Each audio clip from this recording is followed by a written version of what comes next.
Hello and welcome back to the channel. Today we're carrying on the sound design series, specifically looking at ambient and organic pad sounds. Carrying on with the rest of this series, I'm going to be using the Serum synth to create most of these sounds, but I'm going to be going into all of the details so you can follow along on virtually any synthesizer. And I also have one at the end that's created using an electric guitar. But before we get started, let's take a listen to all of the sounds we'll create in this video.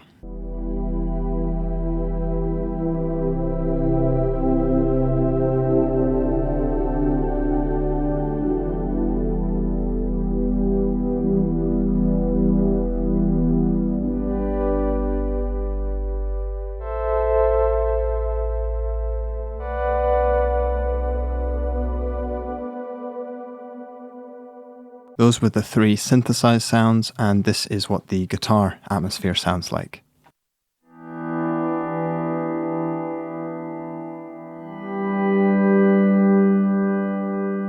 So it's that really sort of lush, atmospheric, ambient sound that we're going for in this tutorial.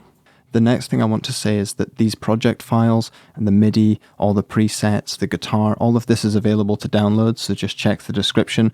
No mailing list sign up or any nonsense like that. Free to download, so you can really follow along with the lesson and get a lot out of it. But let's just start with the first sound, which was this smooth pad. As you might know from my other videos, I'm really concerned with the why and the how are we doing everything we're doing, instead of just follow along and copy everything that I'm doing. The basic principle behind most of these pad sounds is that although they end up sounding quite smooth and almost heavenly, start with something that's quite rich, full-bodied, and even buzzy or very bright. So although it will end up smooth, often try to start with an oscillator or wavetable that maybe sounds nice and bright like this.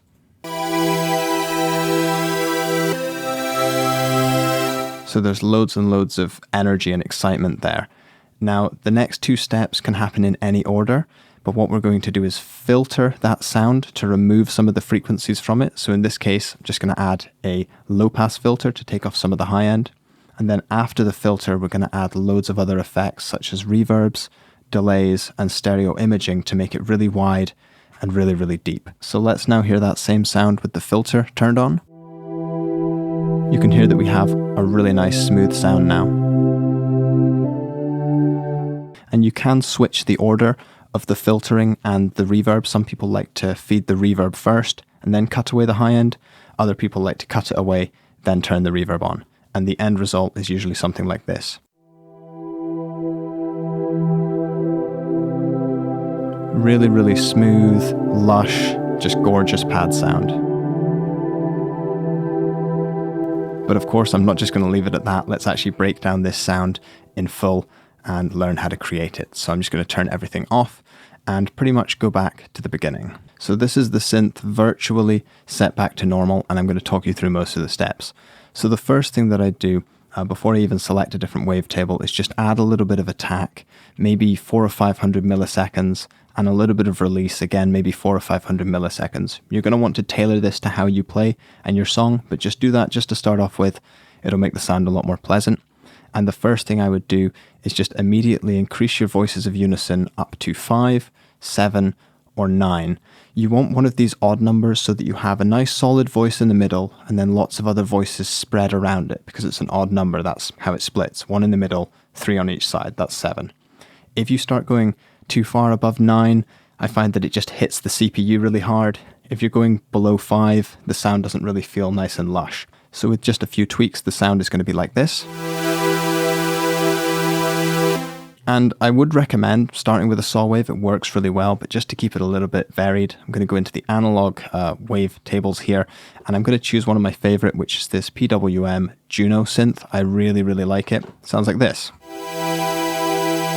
I just think it has a really nice texture, but definitely dig through all of these wave tables. Just see what you like the sound of. Try to make it sound unique.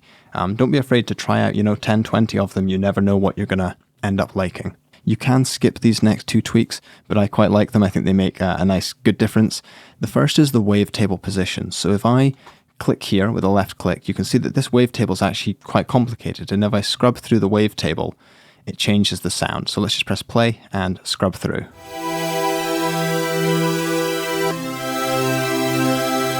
See how it changes the sound? That's a little bit cheesy, but what I do is I take another envelope or an LFO and just have it gradually increasing, and I just link it to this wavetable position so that it just gently sweeps through, and it means that the wavetable's always changing just a little bit. So if I press play,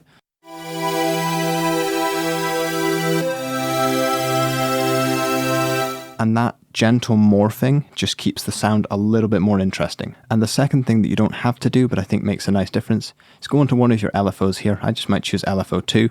I'm going to drag it onto the fine tune here. Now, this is initially going to be awful.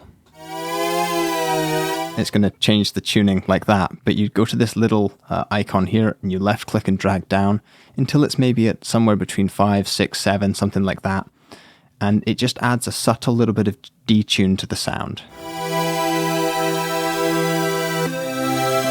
And if you adjust the rate down here, you can have it just gently wobble a little bit in and out of tune. And this sort of simulates like an oscillator drift on an analog synth. It's not quite as simple as that. It can generally just add this slight little bit of unsteadiness that really makes it quite beautiful. The next critical step is to turn the filter on. Now, this doesn't have to be done from inside the synth, but this is pretty much an EQ that can cut away the high end. So I'm just making sure that I've selected one of my low pass filters. I like the MG Low 12 or Low 18. They work really well. And just adjust the cutoff until you end up with a nice smooth sound. So let's press play. And then I'm just going to turn the volume up to compensate for it. Got a really, really nice smooth sound here.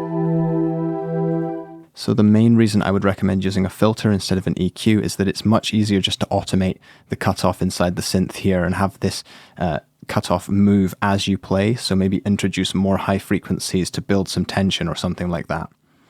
And starting with a wavetable that has lots and lots of high frequency in it means that you can actually be expressive with that. Whereas if you start with a really smooth sound with not really much high end, you don't have as much opportunity for expression later, I tend to find. So now that we have a really smooth sound, the next thing to do is turn on some reverb. So you can just copy the settings that I have here and then experiment to your own taste, but it's a very large reverb, high mix amount, and quite a good amount of low cut so that I don't have too much low rumbling reverb going through it. And then if I look at the effects I have on the mixer, I have an EQ just to cut away some of that excess low end. I have another reverb just to add even more space. Again, you can copy all of these settings here, just pause the frame if you want to see them. And then finally, I have a stereo imager, which I'm going to turn on and off, and I'll let you hear that in just a moment. So this is the final result. Really nice and lush. So let's turn that stereo imager on and off. So this is it with it turned on, then off.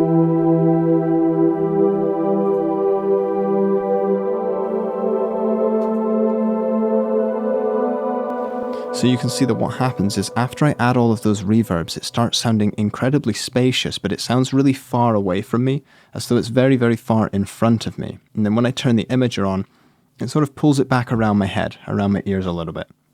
So maybe if you listen out for that sort of sensation, if I start with it turned off, you hear that the sound is very, very distant, which in this case wasn't what I wanted. Turn the imager on, and it suddenly, the pad surrounds me again. So it's very, very far in front. All of a sudden it surrounds me again. The next sound we're going to look at is a lot more rough and sort of unstable. So I'll just give you a sound demo of it first.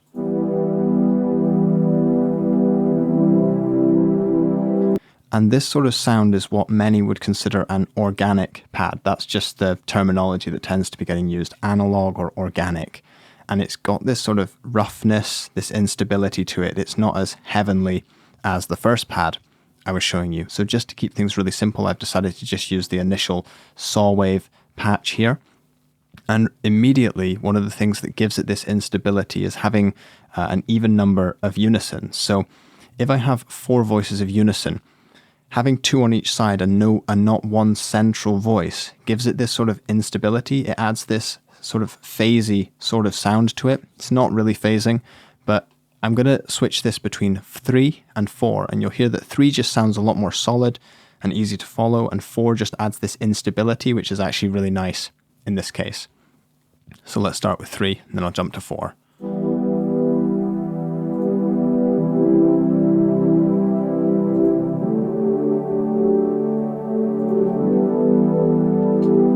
Do you hear how Four Voices just has this slight sort of wrongness to it?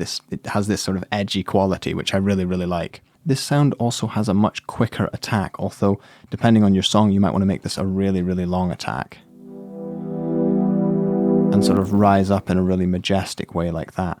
Don't be afraid to jump in, adjust all of your envelopes, but one thing you definitely want to have is a good bit of an attack, a good bit of release, so that your sound doesn't just jump on and off right away, because you want this pad to be mostly unnoticed.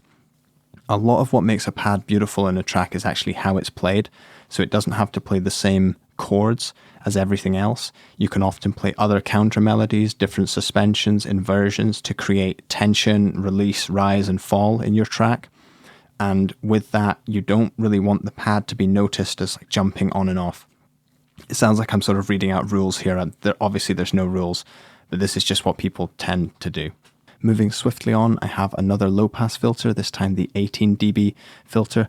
It gives a more pronounced cutoff point there, cuts away a little bit more. So let's take a listen to that.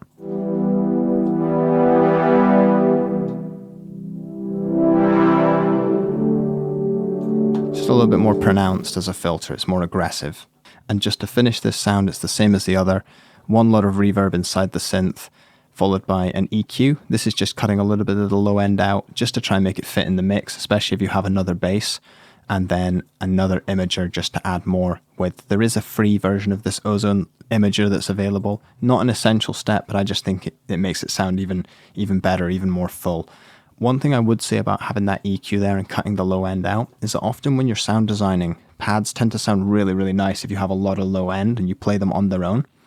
However, when you fit a pad into the context of a mix, you probably don't need a lot of bass if there is already another strong bass element in your mix. So just think about what your mix needs, and although the pad might sound amazing in solo, and if you think that low end's clashing, especially the low end reverb, don't be afraid to just cut it away.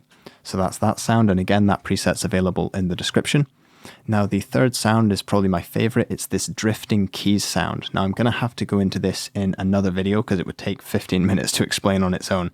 But again, you can download it and take it apart at your own leisure, but it's a really, really cool sound. Sounds like this.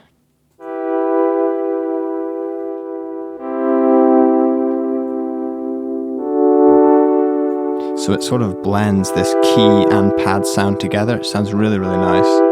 And if you blend it in with other pads, it just sounds really, really great. So what I like a lot about this sound is that you can really adjust the attack. So if I give it a very short attack, it sounds like a sort of like just a wub synth, something that might be the main instrument in a song. Whereas if I give it a nice long attack, it just gently rises up and it's less sort of obtrusive, it's more subtle. So that's something to take away, is that a lot of just general synth sounds, if you filter them and add a nice long attack, they basically turn into a pad, which is what I'm going to show in my next example with this guitar. So you heard it at the start, but just for a refresher, it sounds like this.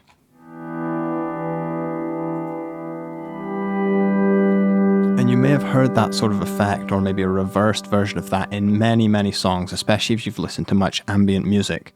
And it's quite astonishing how bad the initial sound started off with. So I'm just going to turn off all the effects and you'll hear my raw electric guitar playing straight into a DI. Super, super simple, nothing special about it. I've just cut the noise out in between.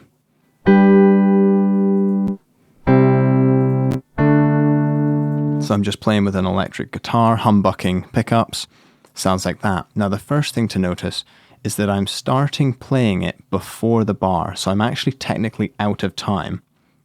And this is because I'm actually going to cut off the start of this sound.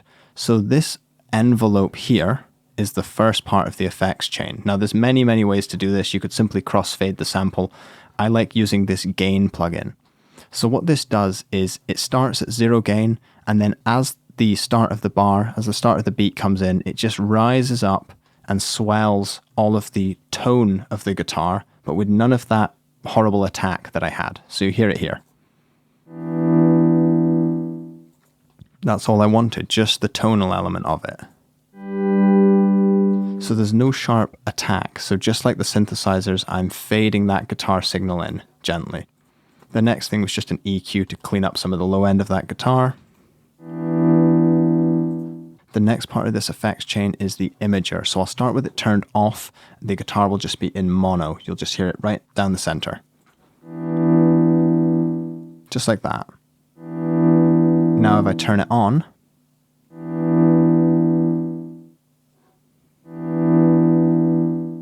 all of a sudden the guitar surrounds us and it's much more sort of atmospheric.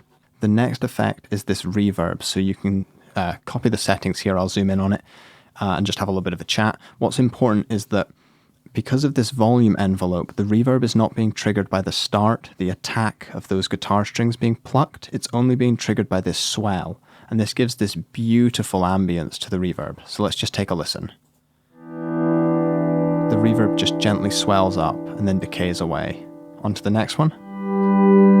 Absolutely beautiful.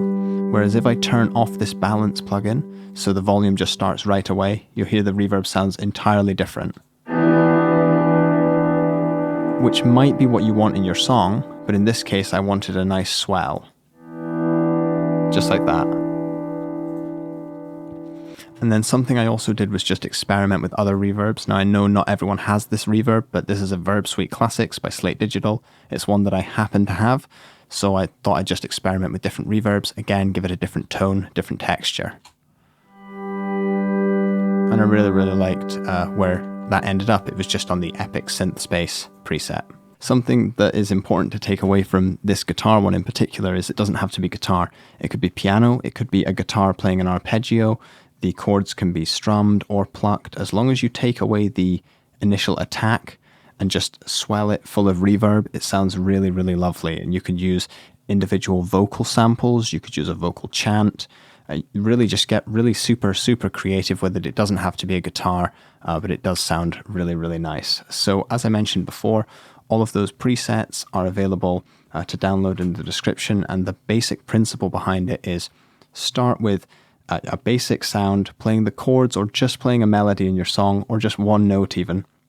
A nice full-bodied sound, add some reverb and filter it away and just see where it gets to. It's really not super, super complicated, but I think because some of the sounds can just sound so full and rich, they can be a little bit intimidating to initially approach. Anyway, I hope you enjoyed that. Thank you very much for watching, and I hope to see you in the next video too. Bye for now.